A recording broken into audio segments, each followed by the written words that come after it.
Bonjour, tu te retrouves à être dépassé par les tâches journalières. Tu ne trouves pas un moment pour toi, pour prendre soin de toi et de tes proches. Pour cela, je te propose d'écouter l'épisode d'aujourd'hui, car je te propose un outil pour mieux gérer tes tâches et avoir plus de temps libre. Bonjour, bienvenue au podcast de Balancing Life qui va t'aider à trouver ton chemin vers une vie plus saine et équilibrée grâce à l'approche holistique et au développement personnel. Je te propose chaque semaine 10 outils pour améliorer ton quotidien et rester en équilibre. Ensemble, nous parviendrons à réussir et à construire un monde plus sain et en parfaite harmonie. Bonjour, j'espère que tu vas bien. Je reçois souvent des messages me demandant comment j'arrive à gérer mon temps et de gérer Balancing Life et mon autre métier. D'autre part, j'ai reçu des messages de personnes se plaignant de ne pas avoir du temps pour leur famille, pour voir et sortir avec leurs amis, du temps pour eux, pour prendre soin d'eux, d'avoir un moment de détente. Donc, j'ai décidé de faire cet épisode. Avant de me marier, je n'avais pas de souci de gestion de temps et de mes projets. Je pouvais rester très tardivement au travail et le prendre avec moi à la maison. Et je faisais tout pour avoir du temps pour moi lors des week-ends, avoir du temps pour mon entourage, pour apprendre de nouvelles disciplines. Et ce qui m'avait aidé, c'était le fait de ne pas avoir beaucoup de responsabilités, car je n'avais pas à me soucier des repas, ni du ménage de la maison, ni des enfants, car j'étais célibataire. Mais après avoir fondé une famille, et juste après l'arrivée de mon enfant, j'ai commencé à me sentir submergée, car je devais être à jour dans mon travail. D'autre part, je devais prendre soin de mon enfant, le nourrir, prendre un moment pour jouer avec lui et lui apprendre des choses. Je devais aussi prendre soin de mon couple, de ma maison, et ne pas oublier de prendre soin de moi-même.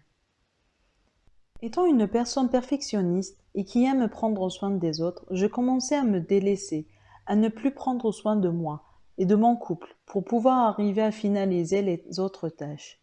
J'ai commencé donc à me sentir faible et perdre confiance en moi. Je me sentais tout le temps fatiguée. Je pensais que j'avais une fatigue chronique. Et le fait d'être constamment fatiguée et ne pas atteindre mes objectifs, je devenais nerveuse et je transmettais ma frustration sur mon mari. Donc nous nous disputons tout le temps et j'utilisais beaucoup de communication violente, surtout avec lui.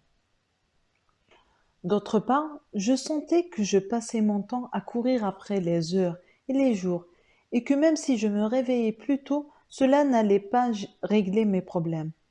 Je voyais les mois et les années passer et je me disais que je ne passais pas assez de temps avec ma famille. Et surtout, je voyais mon enfant grandir sans avoir profité de chaque moment comme je le voulais. Je n'avais plus d'amis, car à force de ne pas les voir, n'avais pas compris les raisons. Ils pensaient que j'ai coupé les liens avec eux, chose que je ne voulais pas réellement. Suite à cela, et au déséquilibre que je voulais régler et pour lequel j'avais déjà commencé ma transformation, j'ai commencé à chercher des solutions afin de gérer mon temps et mes tâches.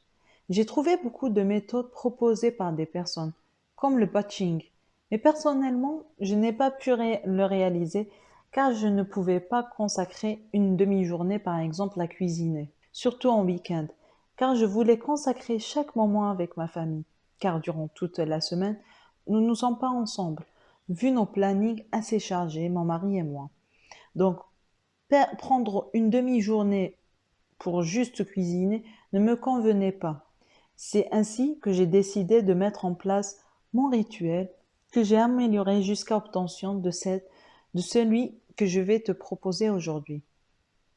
Cela ne veut pas dire qu'il est parfait, mais pour le moment, il me m'aide beaucoup. Et il ne se peut qu'il puisse t'aider. Et si d'ici une année ou plus j'améliorerai cette méthode, je partagerai une nouvelle version. Avant de commencer, je souhaiterais te donner quelques recommandations par rapport à la gestion des tâches. La première chose que je te recommande est d'accepter de l'aide et de te faire seconder.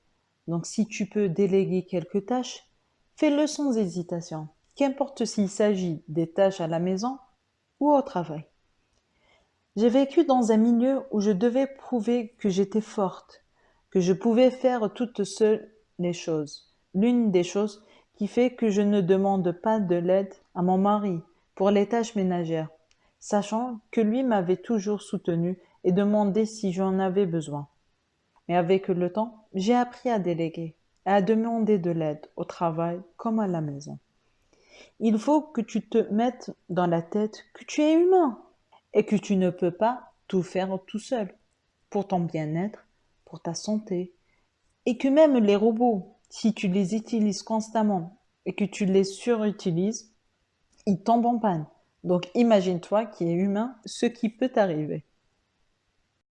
La deuxième recommandation que j'ai pour toi est de changer ta manière de travailler et de te concentrer sur une seule tâche en arrêtant le multitâche ou en diminuant cette pratique. Car j'étais une personne qui aimait faire plusieurs tâches en même temps, comme faire mon ménage et écouter un livret audio, rédiger un rapport en savourant un café, et même préparer le dîner en jouant avec mon enfant.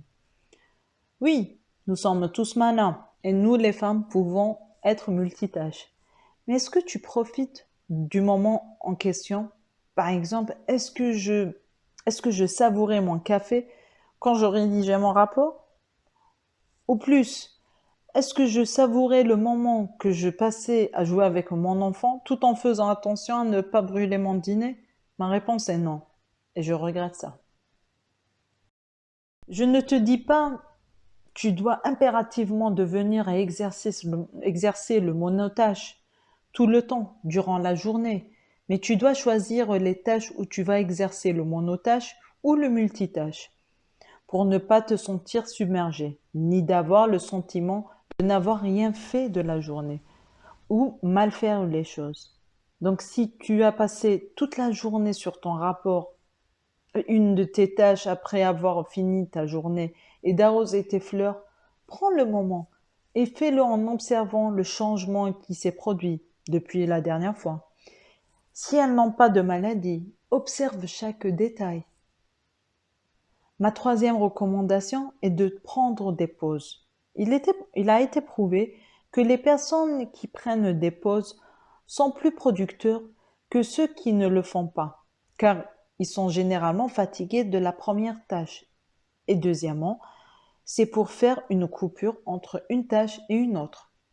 Quand je parle d'une pause, cela ne veut pas dire 3 heures, mais juste le temps de te reprendre et de couper avec l'action précédente. Il y a une technique que j'ai beaucoup utilisée, surtout quand je faisais mes formations en ligne, qui est la technique Pomodoro, qui consiste à te focaliser sur ton activité pendant 25 minutes, puis de prendre 5 minutes de pause. Donc même si ta tâche va te prendre par exemple 2 heures, tu vas faire 3 pauses et 4 sessions de 25 minutes.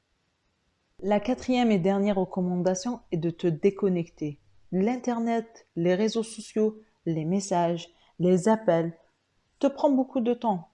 Étant sur les réseaux sociaux, j'étais constamment connectée pour pouvoir répondre à vos messages, interagir avec vous.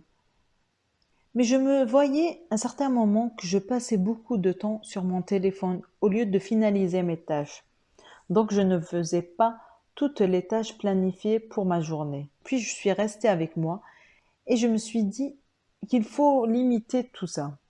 Donc ce que je fais généralement, quand je suis en train de travailler sur un dossier ou à vous préparer du contenu, je désactive ma connexion et ma Wi-Fi pour ne pas être distraite lors de mon travail. Je laisse seulement l'accès aux appels pour pouvoir répondre car j'ai instruit mon équipe à une communication par mail. En cas d'urgence, ils le savent qu'ils peuvent m'appeler. Donc je sais que si quelqu'un m'appelle, c'est pour une urgence. Ainsi, j'arrive à finaliser mes tâches. Passons maintenant à un outil technique qui est la planification. C'est un outil qui est utilisé principalement pour la gestion des projets, mais que j'ai revu et adapté pour gérer mon quotidien, comme par exemple inclure mes recommandations. Tu peux utiliser n'importe quel support, si tu veux sur ton mobile ou tablette en insérant tes tâches directement sur le calendrier, ou bien en installant des applications sur ton mobile, ou sur ton ordinateur ou tablette, ou avoir un agenda, ou bien travailler sur le bullet journal. Personnellement, j'utilise le bullet journal car j'aime bien noter d'autres choses à part le fait de planifier. Si tu veux un épisode sur comment j'utilise mon bullet journal, n'hésite surtout pas à me laisser un commentaire. Et d'autre part, car j'aime bien le côté créatif et le fait de dessiner et de décorer son agenda. J'aime bien dessiner pour me détendre et lâcher prise. J'ai montré il y a quelques semaines ce que j'ai réalisé pour le mois de janvier 2021 en story sur Instagram. Et je vais essayer de continuer de le faire durant toute l'année pour te motiver. Dis-moi si cette idée est intéressante. Et si tu es déjà inscrit sur les newsletters, tu as sûrement reçu ton livret notes où je t'ai fait un petit agenda sur la partie notes où tu auras à écrire directement sur le fichier. Puis, pour planifier tes tâches, je te propose deux types de planification. Une que j'appellerai planification stable et l'autre planification agile. Tu devras choisir un moment de calme pour le réaliser. Pas quand tu as toute la famille autour de toi, ou bien quand tu es sur un travail. Tu dois déjà identifier toutes les tâches que tu dois faire pendant la journée ou la semaine, puis séparer ce que tu fais en répétition, plus précisément quotidiennement, de ce que tu vas faire dans la journée et qui est différent de ton quotidien. Quand je parle des tâches quotidiennes, je veux parler de se réveiller le matin, préparer le petit déjeuner, réveiller les enfants, faire la vaisselle, déposer les enfants à l'école, récupérer les enfants à l'école et encore plus. Et tu as les tâches non quotidiennes, mais qui peuvent être hebdomadaires. Par exemple, planifier les tâches de la semaine, rédiger mon rapport, aller chez le docteur, rendre visite à ta grand-mère. Tu vas commencer par la planification stable. Tu vas prendre les tâches quotidiennes et les diviser en deux. Ce que tu vas réaliser le matin et ce que tu vas faire le soir. Vu que tu connais tes capacités et tes humeurs le matin et le soir. Moi, personnellement, je préfère me lever tôt et faire mes tâches au lieu de laisser tout pour le soir. Et d'autre part, tu connais le nombre d'heures qu'il te faut depuis le réveil le matin jusqu'à ce que tu arrives au travail et depuis que tu rentres le soir à la maison jusqu'au coucher. Et aussi combien de temps te prend plus ou moins chaque tâche. Donc de là, tu peux rédiger ton calendrier hebdomadaire stable où tu vas noter toutes tes tâches de la semaine. Par exemple, tu vas noter nettoyer le salon chaque samedi matin et repasser le linge chaque lundi soir. Puis dès que tu as ton planning stable, tu peux travailler ton planning agile et tu dois déjà scinder les tâches prioritaires des tâches secondaires. Quand je parle de tâches prioritaires, je parle des tâches urgentes et qui ont une incidence réelle sur l'atteinte des objectifs. Et les tâches secondaires sont les tâches qui peuvent être retardées et qui n'ont pas d'incidence directe sur l'atteinte des objectifs. Dès que tu as cette partie réalisée, je te recommande de mettre seulement 3 tâches prioritaires pour la journée et mettre jusqu'à 5 tâches secondaires par jour. Pourquoi ce choix? Car généralement, les tâches prioritaires nous prennent beaucoup de temps et pour lesquelles nous nous consacrons beaucoup d'efforts. Donc si tu vas en faire durant toute la journée que des tâches prioritaires, tu vas te retrouver à la fin de journée à avoir fait que la moitié ou que tu n'as pas eu le temps de tout finaliser. Et tu vas commencer à être démotivé et te rapprocher des choses. Et d'autre part, tu vas te retrouver trop fatigué pour pouvoir réaliser les tâches quotidiennes qui t'attendent. Tu vas me dire, et si j'ai beaucoup de tâches prioritaires, comment je fais?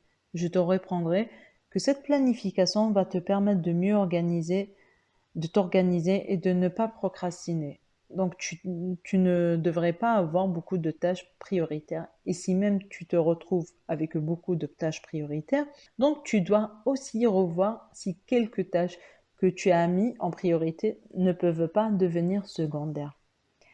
Un dernier point, Je te recommande d'avoir ton agenda devant toi lorsque tu vas travailler et de marquer les tâches finalisées, comme réalisées ou finalisées à chaque fois. Cela te permet de rester motivé et de voir ce qu'il te reste comme tâche. Je te laisse faire ton exercice. Si tu as besoin d'aide ou si tu veux proposer d'autres méthodes, n'hésite surtout pas à m'envoyer un message et à partager avec nous. Sur ce, je te dis à la semaine prochaine pour un nouveau podcast. Merci de m'avoir écouté jusqu'au bout. J'espère que tu as apprécié ce podcast. N'oublie pas de partager avec les personnes qui en auront besoin. N'hésite pas à t'abonner ici et sur mon compte Instagram et Facebook où je partage d'autres informations qui peuvent t'aider.